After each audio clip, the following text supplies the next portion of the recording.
व्हिडिओच्या सुरुवातीलाच तुम्हाला पहिला प्रश्न मी विचारणार आहे, की आतापर्यंत किती क्लासेसचे कॉल तुम्हाला आले? 10वी ची परीक्षा दिली आहे तुम्ही, बरोबर आहे? आणि तुम्हाला आता क्लासेसचे कॉल येतायत, की असा कुठला क्लास शहरातला उरलाच नसेल, की ज्याने तुम्हाला कॉल केलाय, बरोबर आहे ना? मग तुम्ही एकदम इम्पोर्टंट पर्सन आहात, बरोबर आहे? तुमची व्हॅल्यू खूप जास्त आहे. असा कुठला क्लास नाहीच आहे, की ज्याने तुम्हाला कॉल केला नाही. बरोबर का नाही सांगा बघू? मग कमेंटमध्ये मला तुमचा तो अनुभव ऐकायचा आहे. पण सगळ्यात अगोदर तुमचं मनापासून अभिनंदन. एक्झाममध्ये तुम्ही ना एकदम तोडफोड अभ्यास केलेला आहे. अगदी जीव तोडून अभ्यास केलाय. आता माझ्याकडे पण असे नमुने होते, की ज्यांनी वर्षभर नाही केला. पण शेवटचे 2 महिने अरे विचारू नका. दिवस-रात्र अभ्यास केलाय. क्वालिटी पेपर गेलेत. क्वालिटी. आता ही पोरांचीच भाषा आहे बरं का लक्षात घ्या. पेपर कसा गेला? 1 नंबर क्वालिटी पेपर. मग सांगतो रिझल्ट चांगला लागणारच आहे हो तुमचा. रिझल्ट चांगला लागणार आहे. पण सुरुवातीला व्हिडिओच्या सुरुवातीलाच मला काही गोष्टी तुमच्याशी बोलायच्या आहेत. नीट ऐकायचं मी काय सांगतोय ते. माझ्यावर लगेच चिडू नका. माझं पहिलं ऐकून घ्या मी काय सांगतोय ते. सगळ्यात अगोदर या तिघांना धन्यवाद म्हणूया आपण. होय, प्रवीण सर, वेदांतू बरोबर आहे. प्रशांत प्रशांत किरद सर, शोभित निर्वाण, सीबीएसईचे सर आहेत. बरोबर आहे. यांना धन्यवाद का म्हणूया आपण? कारण तुमच्यासारख्या लाखो मुलांना त्यांनी गाईड केलंय. मला तुम्हाला विचारायचंय, यांना तुम्ही वर्षभर फॉलो केलं होतं का? नीट उत्तर द्या. एक्झामच्या वेळेस 8-8, 9-9 लाख मुलं लाईव्ह होते. वर्षभर फॉलो केलं होतं का? खरं सांगायचं वर्षभर फॉलो केलं होतं का? शेवटच्या क्षणाला या तिघांनी तुम्हाला मदत केली. मला क्लिअरली सांगायचं, स्पष्ट बोलतोय मी, की पेपरच्या आदल्या दिवशी लाईव्ह घ्यायची गरज का पडली या तिघांना? कारण वर्षभर तुम्ही त्यांना फॉलो केलं नव्हतं. होय. तर मग आदल्या दिवशी या सरांना सगळा पोर्शन शिकवावा लागला, की जी गोष्ट चुकीची आहे. पेपरच्या आदल्या दिवशी स्वतः रिव्हिजन करावी लागते का नुसतं व्हिडिओ बघत बसायचं? पण ती वेळ आणली तुम्ही. असंच म्हणायचं मी अगोदर सांगितलंय. मग मला काय म्हणायचंय, पण अशी शेकडो मुलं आहेत, की ज्यांनी सुरुवातीपासून या नावाला फॉलो केलं. आता हे कुठले सर मला कमेंटमध्ये सांगा. हे सुद्धा सायन्स घेतात, हे सुद्धा वर्षभर शिकवतायत. मग मी तुम्हाला सांगतो, मग यांना फॉलो करणारी मुलं सिन्सिअर नाहीये. यांना फॉलो करणारी मुलं सिन्सिअर. कोण म्हणलंय असं? मी तुम्हाला सांगतो, हे असू देत, नाहीतर हे सर असू देत. सगळ्यांनी तुम्हाला हेल्प केली. मग तुमच्या सगळ्यांच्या वतीनं मी त्यांना धन्यवाद म्हणतोय. होय. पण आता झाली एक्झाम? ओके, झाली एक्झाम. तुम्ही चुकताय मग आता. तुम्ही निवांत राहताय. तुम्हाला जाणीवच नाहीये, की भयंकर कॉम्पिटिशन आता समोर आहे. होय.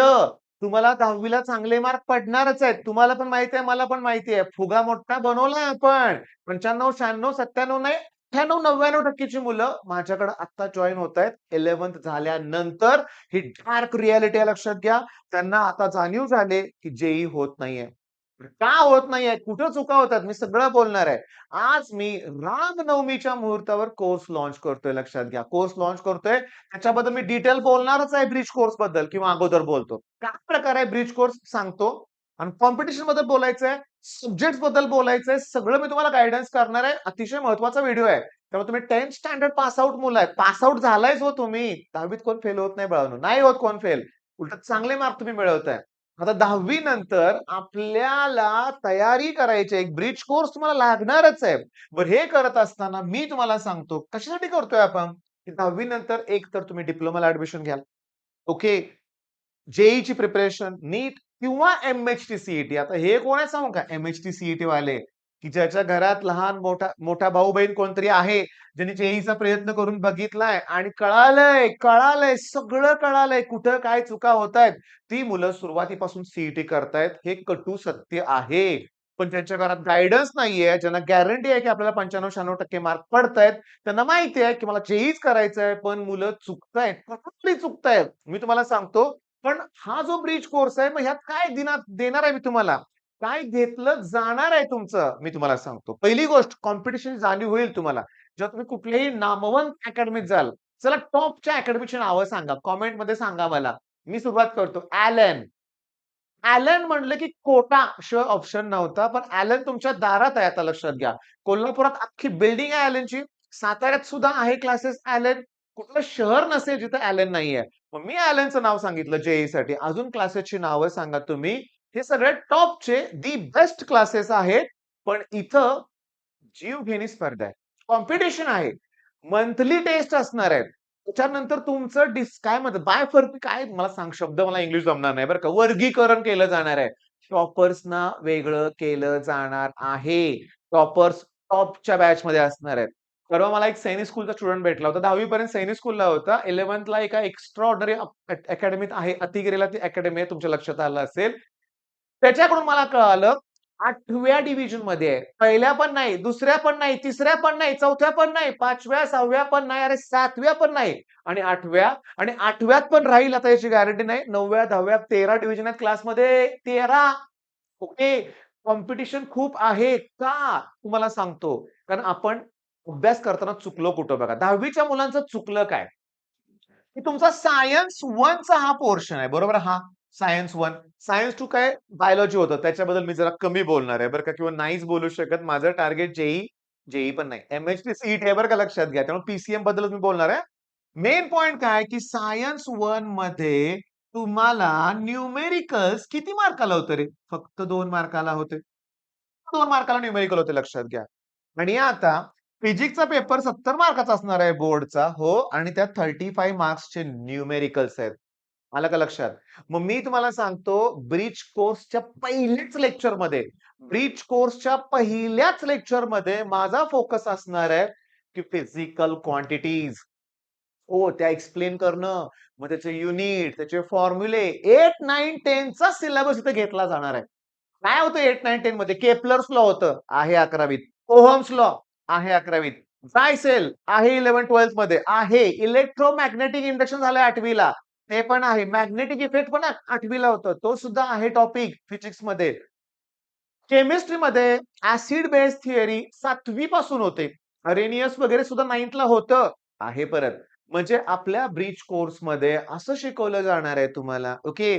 मी तुम्हाला सांगतो, या ब्रिज कोर्स बद्दल जरा डिटेल सांगतो रे तुम्हाला सुरुवातीला. या ब्रिज कोर्स बद्दल सांगतो तुम्हाला मी, की कोर्सची फी नॉमिनल एवढीच आहे रे बाळांनो, एवढीच आहे. ओके. मी तुम्हाला सांगतो क्लिअरली 15 मे पर्यंतच कोर्स हा असणार आहे लक्षात घ्या. त्याची सुरुवात इमिजिएटली होणार आहे. आजपासून त्याची सुरुवात होणार आहे. तुम्हाला काय करायचं आहे, की तुम्हाला या नंबरवर आम्हाला अगोदर कॉल करायचा आहे 80 87 31 80 64. अजून एक कॉन्टॅक्ट नंबर आहे मी तो डिस्क्रिप्शनमध्ये देईन. मुद्दा असा आहे, नंबर नोट डाउन करून ठेवा. लागणार आहे तुम्हाला नेहमी. मुद्दा असा आहे, की सायन्स 1 मध्ये न्यूमेरिकल 2 मार्काला होते बोर्डच्या एक्झाममध्ये. ते सुद्धा मुलांनी केले नव्हते. इथं एवढं आहे आणि सीईटीच्या परीक्षेमध्ये तर थांबा. 50 मार्काचा फिजिक्सचा पेपर असतो. जवळ-जवळ 40 प्लस न्यूमेरिकल असतात. बोला आता. अभ्यासाच्या पद्धतीत बदल करावा लागणार आहे. तुम्हाला बदलावं लागणार आहे.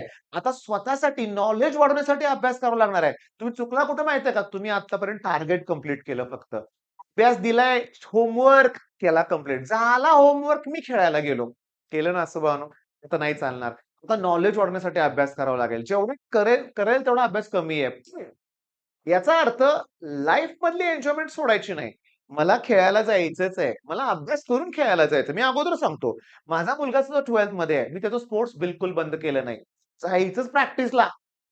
हां, अभ्यास करून घ्यायचा. करतोय अभ्यास, पण प्रॅक्टिस बंद करायची नाही. मी तुम्हाला सांगतो माझ्याकडं एक कुस्ती म्हणजे म्हणतो ना आपण कुस्ती तुम्हाला माहिती आहे ना रेसलिंग एक आलाय पैलवान म्हणूया आपण. आहे कोल्हापुरात तो पैलवान की करा तिकडच होता. तिथंच शिकलाय तो. मी त्याच्या पालकांना पहिली कंडिशन सांगितली, जर स्पोर्ट्स पण करणार असेल तर माझ्याकडे येऊ नका. साताऱ्यात पण तालीम आहे. सकाळ संध्याकाळ प्रॅक्टिस केली पाहिजे. मी असं म्हणत नाही नुसतंच अभ्यास करा. पण अभ्यास सगळ्या गोष्टी मॅनेज करायच्या तुम्ही. मग होतं काय? आता मी 10वीत खूप अभ्यास केलाय. मी आता काही करणारच नाही. मला हेच नको आहे. म्हणून तर हा ब्रिज कोर्स मी आत्ताच अपलोड करतो, सुरू केलाय मी लक्षात घ्या. रिझन काय, की मला तुमचा अभ्यासातला ब्रेक नको आहे. होय. अभ्यास परफेक्ट हवाय मला. परफेक्ट तुमच्याकडून अभ्यास हवाय लक्षात घ्या. मग मुद्दा काय? केमिस्ट्री. रिएक्शन्स आहेत. 10वीत आपण करत नाही रिएक्शन जास्त. तिथं गडबड होते.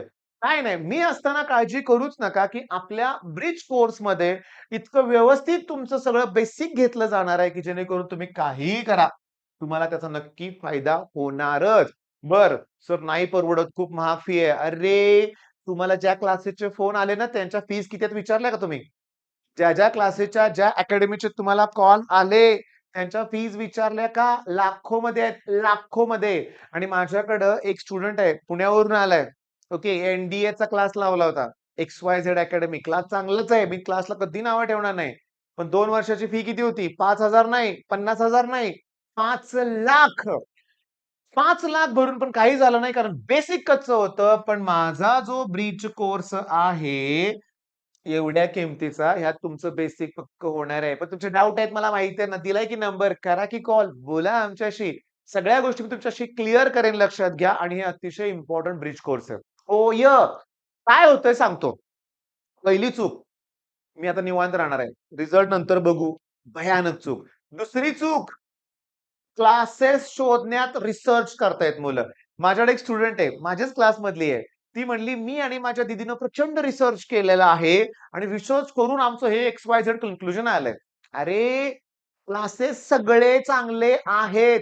तुम्हाला तुमच्यात बदल करायचा आहे. तुम्हाला टॉपमध्ये राहायचंय क्लासेसमध्ये, तर तुमच्याकडे ते लक्ष देणार आहेत. तुम्ही जर साताऱ्यातील स्टुडंट असाल, तर तुम्हाला माहिती आहे, मी एकालाही कॉल करत नाही. 25 वर्ष क्लास घेतोय. घराच्या बाहेर सुद्धा बॅनर नाही. क्लासच्या नावाचा सुद्धा बॅनरची गरज नाही मला. प्रामाणिकपणे क्लास घेतोय आणि जेवढी मुलं येतायत त्यात मी समाधानी आहे. त्यांचा प्रामाणिकपणे अभ्यास घेतोय. मला कुठे ॲड करायच लागत नाही. पण तुम्हाला हजारो क्लासेसचे कॉल येतात. त्यामुळे तुम्हाला गैरसमज झालाय बऱ्याच मुलांना. असं वाटायला लागलं, की मी काहीतरी इम्पोर्टंट आहे. मला सगळ्यांचे कॉल येतायत, सगळ्यांचे. पण थांबा बाळांनो. ते क्लासेस संशोधन करू नका. क्लासेसच्या रिझल्टवरून कुठला क्लास चांगला खराब आहे ठरवू नका. रिझल्ट हा टॉपरचा असतो. नाहीतर एक मुलगा आता माझ्यासमोर बसलाय बरं का, कराडवरून आलाय, आता हसतोय बरं का. मग तुम्हाला सांगू का? पहिला प्रश्न विचारला होता, "सर गेल्या वर्षी तुमचा रिझल्ट कसा आहे?" मग मी त्याला म्हटलं होतं, "त्या टॉपरचा तुझा काय संबंध आहे? त्यानं जीव तोडून अभ्यास केला होता. 99.99 चा टॉपर होता." मग तुम्हाला पण टॉपर बनायचं आहे ना, तर बाळांनो मी तुम्हाला सांगतो ब्रिज कोर्स.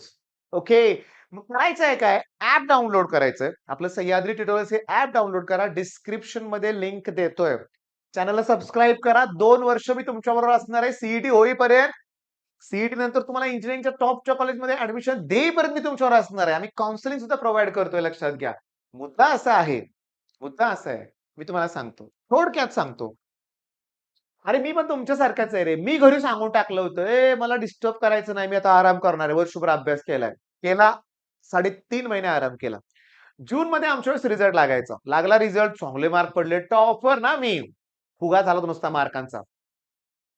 15 दिवस कॉलेजच गेलो नाही लेट. ॲडमिशन झालं तरी. अरे, अभ्यासाची इच्छाच गेली होती.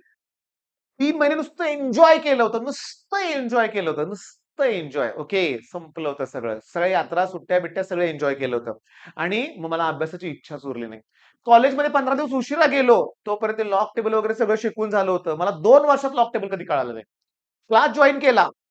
टॉपर असल्यामुळे टॉपची अकॅडमी जॉइन केली. काही कळेनाच. तिथली जबरदस्त कॉम्पिटिशन बघून आणखीन घाबरायला लागलो. मी 11वी सगळ्या विषयात फेल झालो. मी कबूल करतो. मी 1000 वेळा बोललो. मी खोटं बोलणारच नाही. मी नाही म्हणणार की मी गोल्ड मेडलिस्ट आहे, तुम्ही IITN आहे. कशाला? काही जण खोटं बोलतात.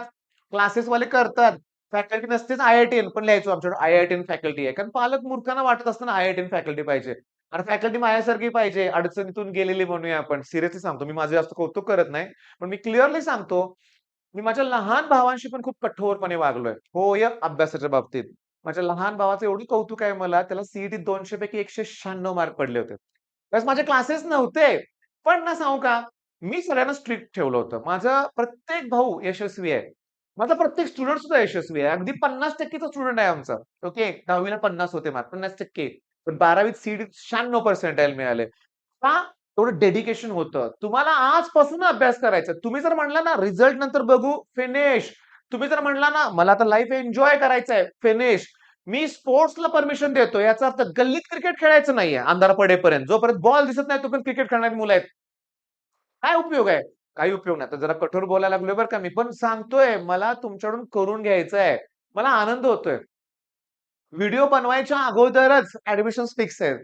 एक कराडवरून एक्स्ट्रा ऑर्डिनरी स्टुडंट आली होती. नाव तिचं रिव्हील करत नाही मी. पण सांगू का?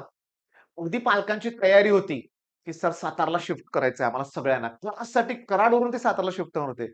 मी म्हटलं काही गरज नाही. ऑनलाईन कोर्स असणार आहे माझा. स्टुडंट एकदम प्रामाणिक आहे. 30 आहे. किती फी आहे रे? एवढ्या फीमध्ये तुम्हाला सांगतो एवढी पण द्यायची गरज नाही. YouTubeवर फ्री कंटेंट पण आहे. मग तुमच्या हातात मोबाईल द्यायचा म्हणजे माकडाच्या हाती कोलीत. मी तुम्हाला माकड म्हणलेलो नाहीये. असं का म्हणतोय? हे कॉन्व्हेंट कल्चरमुळे ना मुलांचं मराठी डिस्टर्ब झालंय. एकदा मुलाला मी म्हटलं, "कुत्र्याचं शेपूट वाकडं ते वाकडंच." तर घरी जाऊन सांगितलं पालकांना, की "सर मला सगळ्यांसमोर कुत्रा म्हणले." अरे नाही बाळांनो, ती मराठीतून म्हण आहे. म्हणजे कुत्र्याचं शेपूट तुम्ही सरळ करायचा प्रयत्न करा, होत नाही. म्हणजे तो मुलगा जर दंगेखोर होता, किती त्याला शिक्षा केली, पण दंगा तो करत होता म्हणून तसं म्हणलं मी. माकडाच्या हाती कोलीत म्हणजे याचा अर्थ समजून घ्या. समजा अंधार पडलाय आणि तुम्ही माकडाच्या हाती मशाल दिली, अंधार म्हणजे लाईट दिसावी म्हणून. आग लावेल ना सगळीकडं, असा तो अर्थ आहे. म्हणजे मोबाईल तुमच्या हातात द्यायचा म्हणजे पालकांना रिस्क वाटते. पण बाळांनो, ती रिस्क नका घेऊ मोबाईलमध्ये डिस्टर्ब होण्याची. ओके. तुमच्या पालकांना तुम्ही प्रूव्ह करून दाखवलं ना, की मी ऑनलाईन करू शकतो, तर लाखो रुपये वाचतील प्लस रिझल्ट लागेल. मी तुम्हाला सांगतो माझं स्पष्ट मत आहे. ऑफलाईन एवढंच ऑनलाईन पण इम्पोर्टंट आहेच. आणि अतिशय नॉमिनल परिस्थिती आहे. गरीब परिस्थिती आहे. बाळांनो, मी पुन्हा त्याचा एक व्हिडिओ बनवेन बरं का, की YouTubeवर माझ्यापेक्षाही धुरंधर लोकं आहेत. जाणून-बुजून शब्द वापरलाय, धुरंधर. आता परीक्षा झाली. तुमचं पहिलं टार्गेट असेल धुरंधर बघायचंय. बघायचंच. लाईफ एन्जॉय करायची. झाली परीक्षा. परीक्षेवेळेस आपण थांबलोय. आता सुट्टी. घरातल्यांच्यावर पिक्चर एन्जॉय कराच लक्षात घ्या. नक्की करा. पण त्याचबरोबर अभ्यासाला वेळ द्या. न 90% मुलं जी चूक करतात तुम्ही करू नका. पूर्णपणे ब्लँक राहू नका. आमचा कोर्स आहे तुमच्यासाठी. सगळ्या डिटेल्स तुम्हाला कळवण्यात येतील. कोर्सची फी जेवढी आहे, त्यात मी तुम्हाला महिना, दीड महिना कंटेंट प्रोव्हाईड करणार आहे, की त्या कंटेंटच्या जीवावर तुमची सुरुवात एक्स्ट्राऑर्डिनरी होणार आहे. आणि नंतर फुल लेंथ कोर्स आपला लॉन्च होणार आहे. ओके. तो 2 वर्षाचा कोर्स असणार आहे. सीईटी होईपर्यंत मी तुम्हाला गाईड करणार आहे. All the best.